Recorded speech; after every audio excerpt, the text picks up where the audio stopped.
Kalau sepakat hamil, harus sepakat melahirkan. Apa cita-cita besar seorang Tia Khalid untuk Aceh hari ini? Saya berharap kamu harus menjadi politisi, penerus. Istrimu juga harus paham. Kamu bukan cuma seorang ayah, bukan juga seorang suami, tapi khalifah fil ard.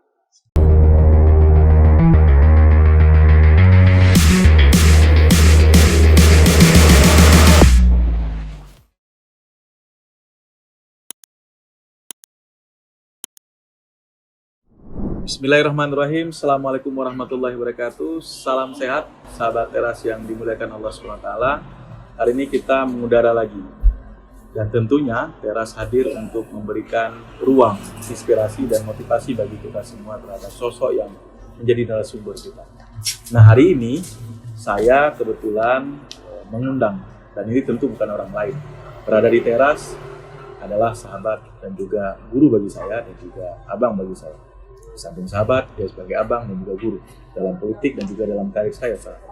Siapa beliau tentu tidak asing bagi kita. Tokoh yang satu ini mungkin agak nyentrik dalam ucapan dan juga dalam perkataannya di dunia politik.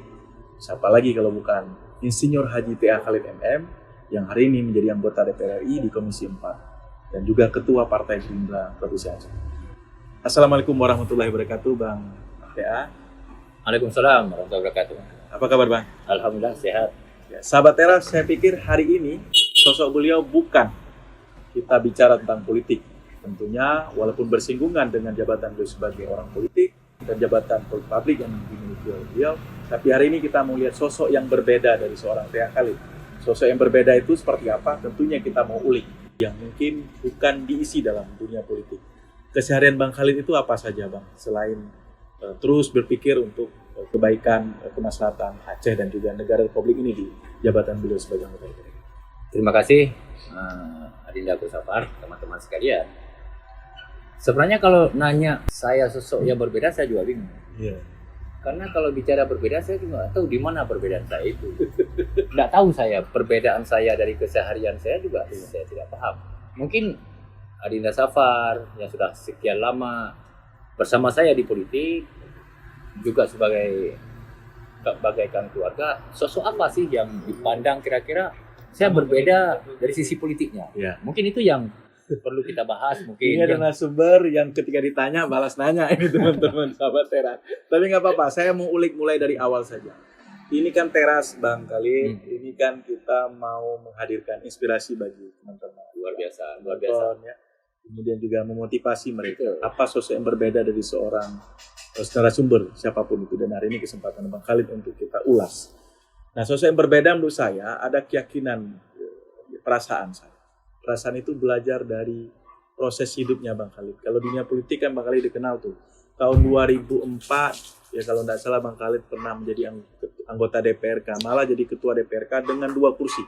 Perolehan 2 kursi pada saat itu Partai Bintang Reformasi. Kayak Haji Almarhum DMZ ya. Nah, pada saat itu kita tahulah 2 kursi itu bukan kursi dominan dengan jumlah kursi 20, tapi bisa menjadi ketua DPR. Itu tentu sosok yang orang pasti bertanya, kok bisa ya 2 kursi dapat jadi ketua DPR? Itu resepnya seperti apa nih, Pak? Sebenarnya resep itu semua orang tahu. Tinggal orang mau melaksanakan atau tidak saja. Sebenarnya politik yang paling hebat adalah politik akomodatif. Bagaimana mencari keuntungan kita dalam keuntungan orang. Bagaimana mencari kepentingan kita dalam kepentingan orang. Bagaimana mencari keuntungan kita dalam keuntungan orang. Maka saya mencoba pada tahun 2004, saya menjadi anggota DPR Kota Lok Sumawe. 2004 saya menjadi anggota ketua DPRK. Anggota Lok Sumawe. Kemudian teman-teman saya lihat itu ada yang 1 kursi, ada 2 kursi. Saya mencoba berkumpul. Masa itu tidak ada secara otomatis ya pemilik kursi terbanyak, itu masih ada pemilihan ya? Waktu itu kan yang bisa mencalonkan pimpinan DPR itu fraksi utuh. Oke. Kebetulan fraksi itu waktu itu hanya PAN. Hanya ada satu PAN. Dengan kursi 5 dari 20 kursi ya? 5, 4 lah. Gitu kan. Okay. Pokoknya mereka fraksi utuh. Sehingga dari fraksi mereka kirim 2 orang calon wakil ketua. Dari kami tidak ada. Saya cuma 2 kursi, teman-teman lain 1 kursi, teman lain ada 3 kursi, dan lain sebagainya. Saya melihat bahwa sebagaimana ilmu politik yang saya pahami, perjuangan politik yang saya pahami bahwa kecerdasan tidak cukup menjadi alat perjuangan politik. Maka saya betul-betul mencoba membangun sinergitas, mencoba membangun komunikasi, sehingga teman-teman mengajak. Kalau enggak, tiap kali jadi ketua. Karena mungkin pandangan teman-teman, saya mencoba berperan politik akomodatif. Nah, kalau Adinda tadi nanya apa resepnya? Resepnya sebenarnya politik akomodatif yang semua orang tahu itu. Cuma mau ikhlaskah kita untuk menjalankan itu? Karena sesungguhnya politik bukanlah mencari jabatan kita dalam kerugian orang. Politik itu bukanlah mencari sebuah strategi untuk mendapat kekuasaan kita dengan menzalimi orang. Tidak. Tapi politik adalah bagaimana sebuah strategi mencari keuntungan kita dalam keuntungan orang lain. Mencari jabatan kita dalam jabatan orang lain. Sehingga apa? Begitu saya jadi ketua DPR, teman-teman saya 13 orang semua jadi ketua ketua komisi. Jadi 20 kursi itu 13 ya? 13 ya. Diakomodir. Sehingga semua teman saya 13 orang dapat jabatan semua. Posisi ketua komisi, wakil ketua komisi, sekretaris komisi dan sebagainya. Oke, kita bicara tentang akomodatif terhadap perkembangan politik, tentu ini sudah sangat langka ya. Tapi mengingat tadi saya katakan tentu seorang sosok kayak Khalid diingat orang tentang bahasa-bahasa yang kadang-kadang nyentrik dalam politik.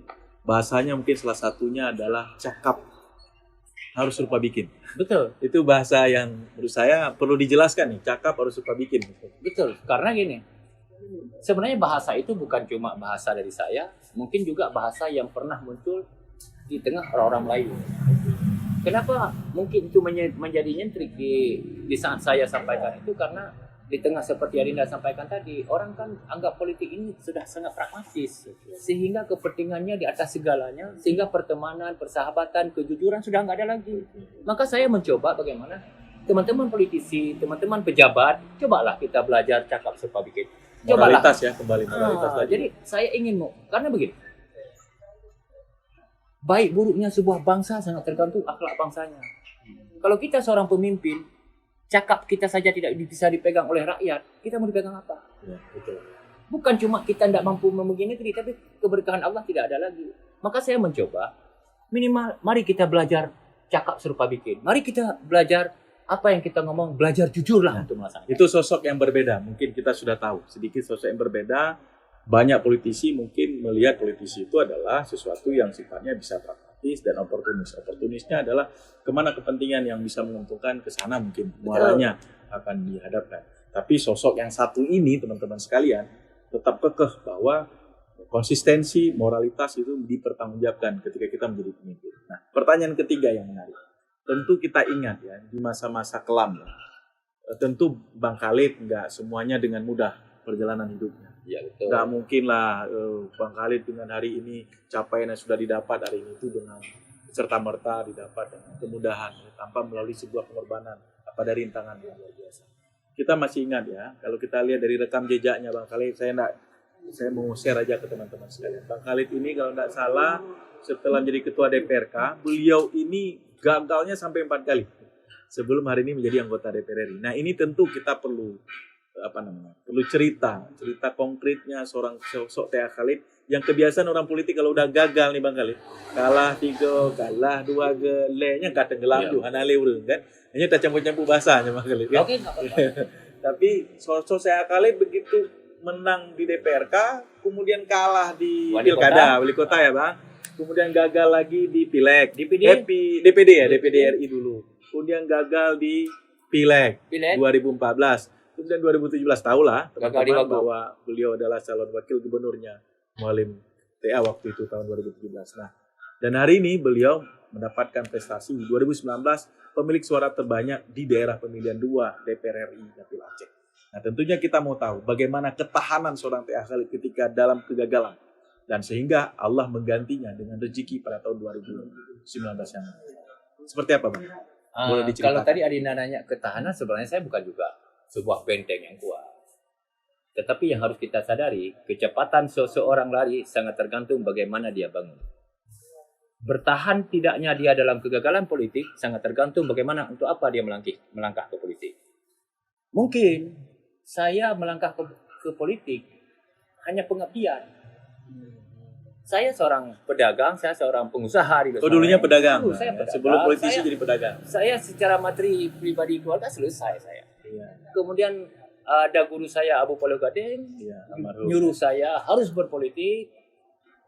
Tidak cukup dengan uang Anda berdagang menjadi membangun negeri, karena memang yang mampu membangun negeri bukan uang tapi kebijakan.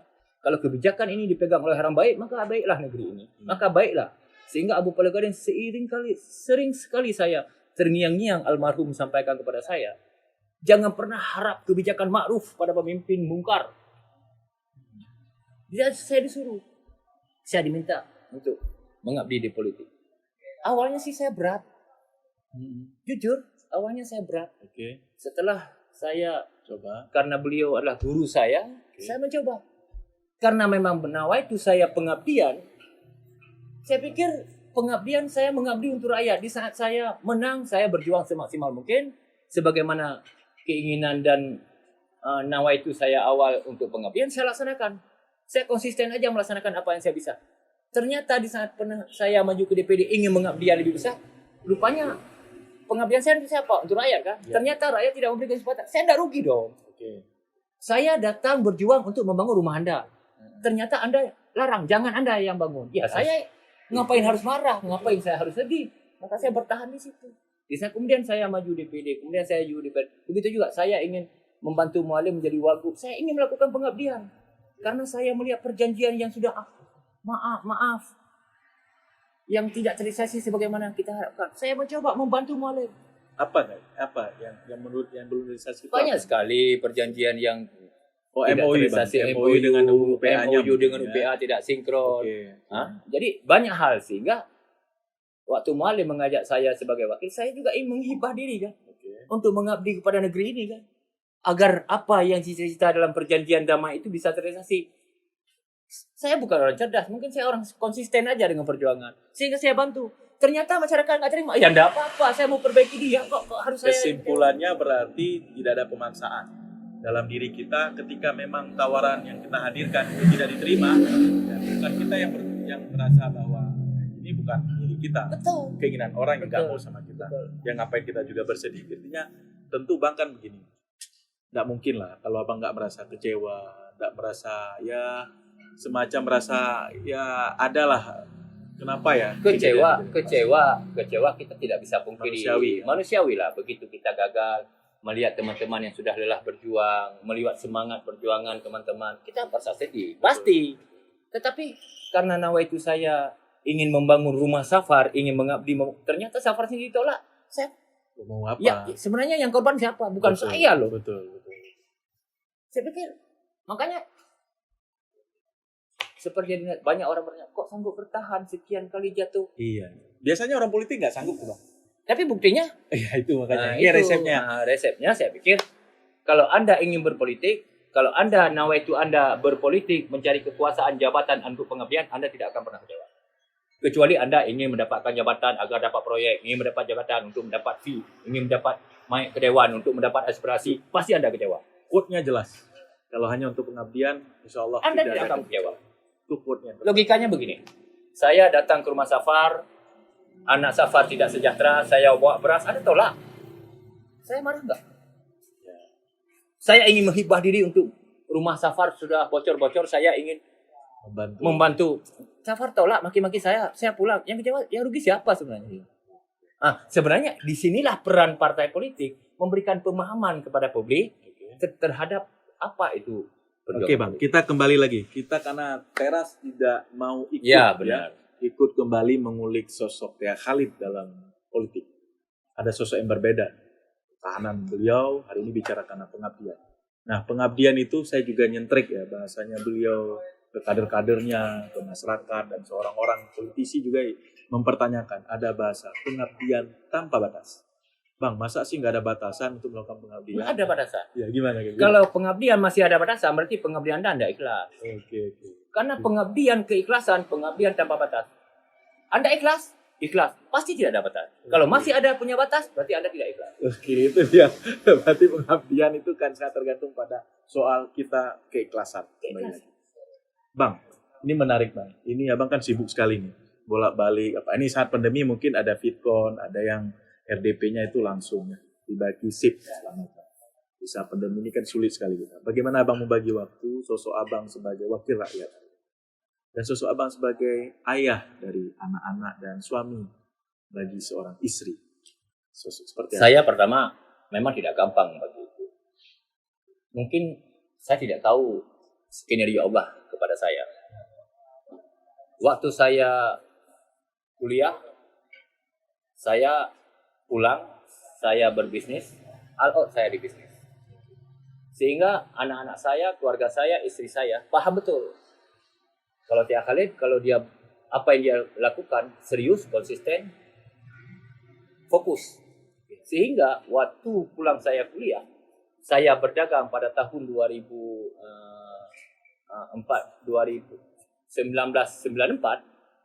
Istri saya baru kawin, nggak pernah dia keluar, nggak pernah istri saya bawa jalan-jalan. Saya fokus jualan. Sebegitunya bang ya? Saya bangun pagi jam 6, saya jualan toko besi material Ilham Teguh. Nggak pernah bulan madu bang? Tidak ada bulan madu, fokus. Karena saya punya target, umur 35 saya tidak mau berdagang lagi. Saya ingin mengabdi kepada istri saya, ingin mengabdi kepada anak saya, ingin mengabdi kepada keluarga saya. Saya harus punya uang di umur 35. Oke. Karena kita khalifah fil ard, bukan hanya untuk anak, tapi untuk umat. Saya umur 35, saya ingin menghibah diri untuk masuk ke politik. Oh sudah tekad tuh bang ya? Udah, karena memang kan saya aktivis dulu di kampus. Oke. Kemudian umur 34, saya belum sampai. Umur 33 di Abu Pulaga disuruh masuk. Padahal saya masih punya 2 tahun. Tapi karena situasi konflik waktu itu, sehingga masuk di politik, sehingga keluarga saya ingin yang saya sampaikan. Makanya kalau udah masuk politik, pasti fokus ya. Sehingga alhamdulillah saya merasa bersyukur kepada Allah. Istri saya paham betul. Dia tidak pernah ribut dengan jadwal saya sebagai politisi yang tanpa batas. Nggak pernah komplain? Nggak pernah komplain. Nggak pernah komplain beliau. Anak-anak pun juga? Nggak pernah komplain. Karena dia paham pengabdian bapaknya saat tanpa batas. Jadi waktunya pengabdian pun tak tanpa Jadi batas. kapan punya waktu untuk keluarga bang? Kapan nggak ada, waktunya? nggak ada. Saya Lampu tidak jalan, punya, tidak ada. Saya atau tidak hari mingguan gitu bang? nggak ada. Nggak ada ya? Nggak ada. Bang? Oh, Saya gitu. tidak punya waktu settingan untuk keluarga. Oh gitu. Karena mungkin saya terlampau banyak janji-janji politik, janji-janji dengan orang, sehingga janji-janji dengan keluarga nggak ada. Cuma begitu ada ruang kosong, kita dengan keluarga terus. Pulang saya ini dengan keluarga terus. Kemana-mana saya pergi dengan keluarga. Selama saya itu bisa saya bawa keluarga, saya bawa keluarga. Itulah bahagian. Apa resep bang bagi seorang istrinya Tia Khalid sehingga beliau tahan betul? Karakter. Berarti kitanya dong bang. Anda beristri dengan seseorang pun, jangan karena hanya bermodal cinta dan cantiknya saja. Tunjukkan karakter Anda. Apakah dia masih mencintai Anda? Di saat dia menerima karakter Anda, apapun waktu, kesempatan, dan lain sebagainya, pasti diterima. Romantisnya tegang dikit tapi. Bukan. Karena gini, itu fondasi loh. Iya. Itu fondasi. Kalau maaf lah, kalau kita lagi pacaran kan semua benar. Ya benar. Semua indah. Oke. Tapi begitu kawin, belum tentu indah. Tapi kalau karakter Anda telah diterima, ya kan? Mungkin Safar sudah kayak adik saya, kakak juga tahu kan. Lihat sendiri, kita bukan nggak ada rekayasa. Ini kan cerita supaya berbagi. Kalau saya mungkin sudah tahu lah. Enggak, saya berharap juga Dinda loh. Siap. Saya berharap kamu harus menjadi politisi, penerus. Istrimu juga harus paham. Kamu bukan cuma seorang ayah, bukan juga seorang suami, tapi khalifah fil ard. Itu harus bisa. Insyaallah. Ibadah itu. Siap. Terima kasih.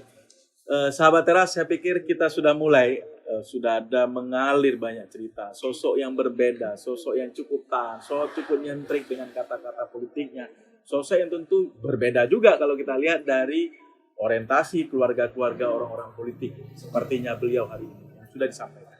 Nah tentu kita mau melihat cita-cita beliau. Ini tentu juga menginspirasi dan memotivasi kita bagi anak-anak muda dan bagi teman-teman kita yang ada di Aceh. Apa cita-cita besar seorang Tia Khalid untuk Aceh hari ini? Cita-cita saya hanya satu. Aceh harus berubah dengan keacehannya. Saya hanya bercita-cita Aceh harus berubah. Apakah cita-cita saya konyol? Tidak konyol. Kenapa saya semakin yakin? Pasca ada perjanjian damai antara gerakan Aceh Merdeka dengan Republik, kita sepakat damai dengan kewenangan. Kenapa saya yakin Aceh akan sukses, akan mandiri? akan makmur karena yang bisa merubah sebuah daerah adalah kewenangan khususan sebagaimana keinginan daerah itu. Saya lihat Aceh punya peluang. Dengan ada UUPA, kan ada peluang bagaimana mengatur dirinya sendiri. Maka saya fokus di politik, saya ingin membantu, ingin berjuang agar Aceh punya kewenangan. Berarti masih yakin? Saya tidak pernah pesimis. Oke. Tapi dengan kata-kata Bang Khalid tuh, Indonesia, pemerintah ini sepakat mengandung tapi tidak sepakat melahirkan.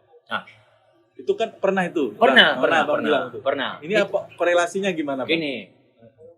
Ini kan faktor daripada maaf lah. Kita ini kan kalau kita ingin membangun negeri, tidak ada kebaikan di atas kemunafikan. Kita harus jujur. Ya, pertanyaan saya, apakah MOU sesuai dengan UPA? Jawabannya tidak. Di sini ada kemunafikan, siapa yang munafik terserah. Kemudian di UPA, apakah jalan? Juga tidak. Bermakna, kenapa saya sampaikan bahwa kalau sepakat hamil, harus sepakat melahirkan. Jadi menurut Abang belum? Sudah sepakat damai, sudah sepakat memberikan kewenangan, kok nggak sepakat realisasi? Pertanyaan, kenapa harus saya sebutkan orang hamil? Kenapa saya tidak sebutkan lain? Karena di saat orang sudah hamil, kalau kita tahan untuk melahirkan, terjadi abortus, pendarahan. Maka saya menganaloginya, kalau sepakat hamil, harus sepakat melahirkan agar tidak berdarah lagi. Berarti kan kita berpikir untuk masa depan. Masa depan agar apa capaian yang dimiliki hari ini. Bang, ini bentar lagi kan otsus kita tinggal Bukan, sedikit. Saya clear ini. Agar orang paham kemana. Mana ya? Iya. Tujuan pembicaraan Abang tadi apa? Apa? Siapapun kita, kalau ingin melihat anak kita itu menjadi anak orang kaya, dan siapapun kita, kalau ingin menjadi seorang ayah yang hebat, orang yang sukses, adalah seorang ayah yang sanggup mensukseskan anak-anaknya. Kalau Indonesia ingin hebat, kalau Indonesia menjadi negara yang sukses, maka negara harus mampu mensukseskan provinsi-provinsinya. Abang masih yakin itu? Saya harus yakin itu. Kecuali sepakat Republik ini mau dihancurkan 20 tahun, 30 tahun yang akan datang. Saya yakin Indonesia akan bangkit. Indonesia akan maju. Tapi bagaimana maju Indonesia? Maju dong provinsinya. Dan Abang melihat itu? Harus. Abang melihat optimis. Saya harus selalu harus melihat optimis itu. Kalau itu sudah tidak ada lagi, bagus saya mundur dari Dewan. Itu apa saya berjuang untuk di Dewan. Nih Bang, ini yang paling menarik bagi kita ya untuk Aceh. 2023 kan Bang, kita udah tinggal 1% nih otsus. Ya. Nah, Bang, ini kan katanya sudah masuk dalam program legislasi nasional. Otsus kita nih seperti apa, Bang? Tadi Abang bicara optimisme. Terima kasih. Pertama, walaupun ini ngobrol santai, ini udah masuk politik kan. Memang kita tidak bisa lepaskan gitu Bang ya. Nggak bisa lepas secara total. Kita tidak mau bahas politik, tapi kondisi rakyat ini berubah dengan politik. Iya. Karena sehebat apapun negara punya uang yang kuat, kalau politik tidak stabil, hancur negara ini. Uni Soviet hancur bukan karena tidak ada uang, tapi karena politik tidak stabil. Yugoslavia di bawah Fidel Vito juga hancur karena politiknya. Jadi kita ingin agar dengan kondisi Aceh begini, walaupun mungkin di antara gelombang keapatisan, gelombang istilahnya penuh liku dan mendaki, tapi kita tidak boleh pesimis. Jujur, tadi pertanyaan menyangkut dengan otsus. Ini sekalian saya sampaikan beberapa pertemuan itu kan sering orang nanya nih. Alhamdulillah saya ingin sampaikan. Sebenarnya kebetulan saya balik. Badan legislasi. Ya. Kami melihat situasi bahwa akan habis pada tahun 2022 berkurang. Kami mencoba teman-teman teman-teman dari Aceh, teman-teman dari Forbes ya, mendorong agar ini masuk dulu dalam prolegnas. Kenapa harus masuk prolegnas? Kalau ini tidak masuk dalam prolegnas 2014-2024, itu tidak ada ruang bahasa. Oke, kita mencoba dorong. Udah masuk sekarang ke prolegnas. Tapi begitu masuk prolegnas, harus masuk lagi ke prolegnas prioritas. Ya, itu belum, Bang, ya? Belum. Prolegnas prioritas kapan dibahas? Kan belum dibahas ini. Oke. Direncanakan di tahun 2022. Syaratnya apa? Harus ada naskah akademik, bla bla bla bla lah. Nah, kemudian setelah naskah akademik baru masuk dalam pembahasan. Nah, pembahasan itu jadi undang-undang, tidak jadi undang-undang, diterima penambahan atau malah berkurang, atau tidak ada pembahasan, itu nanti. Oke. Nah, cuma satu, saya ini di forum ini saya berharap para politisi yang ada di Aceh, para pemangku kekuasaan yang di Aceh, jangan tidur. Mana draft Anda yang kita tawarkan untuk Republik terhadap perubahan ini? Jadi bangsa artinya cadang bangsa berteragam. Lakukan langkah-langkah. Bila perlu bagaimana ini MOU Kita advokasi UUPA sama-sama. Iya. UUPA ini harus sama dengan MOU. Ini perjuangan kita. Bukan Pak. Itu dia sahabat Karena teras. perjuangan politik bukan perjuangan kecerdasan. Sulit sekali memotong kalau beliau sudah bicara, apalagi Oke. dengan semangatnya. Apalagi agak kita pancing sedikit politik, beliau luar biasa. Pemikiran-pemikiran politiknya sulit untuk kita hentikan. Dan yang pasti kita mendoakan kesehatan beliau. Amin. Karena beliau dedikasi dan pengorbanan dan tentu pengabdian tanpa batasnya ditunggu oleh rakyat Aceh. Amin. Sahabat teras yang dimuliakan Allah, di penghujung, Bang Khalid. Tentu sahabat teras perlu sosok yang berbeda tadi. Pesan moral bagi anak-anak muda Aceh. Ketika dia apakah mau di politik atau menuju kesuksesannya. Apalagi dengan tantangan Aceh hari ini. Tantangan kemiskinan, tantangan juga tentang pendidikan dan kualitasnya, tantangan narkoba. Bagaimana pesan moral dari seorang Teh Khalid? Saya hanya pesan singkat saja. Menyepakat pegang negara, pegang negara. Kalau Anda ingin negeri ini bagaimana sikap kita. Kalau kita sepakat untuk memperbaiki negeri, perbaiki diri. Karena akhlak kita, akhlak anak bangsa menentukan baik buruknya bangsa ini. Jangan kita menjadi orang yang cakap tak serpa bikin. Di mulut demi kepentingan negara, buat demi negara. Terima kasih. Terima kasih Bang Khalid, cukup menarik. Dan terima kasih sahabat teras semua. Mudah-mudahan kita akan kembali dengan figur-figur dan juga narasumber yang menginspirasi dan memotivasi kita. Baik untuk meraih cita-cita dan juga untuk men-sharing pengalaman hidup. Agar kita bisa menjaga keharmonisan dalam toleransi. Terima kasih teman-teman sahabat teras sekalian. Kita akan kembali mengudara pada episode selanjutnya. Dan terima kasih Bang Khalid telah hadir untuk memberikan inspirasi dan motivasi bagi kita semua. Assalamualaikum warahmatullahi wabarakatuh.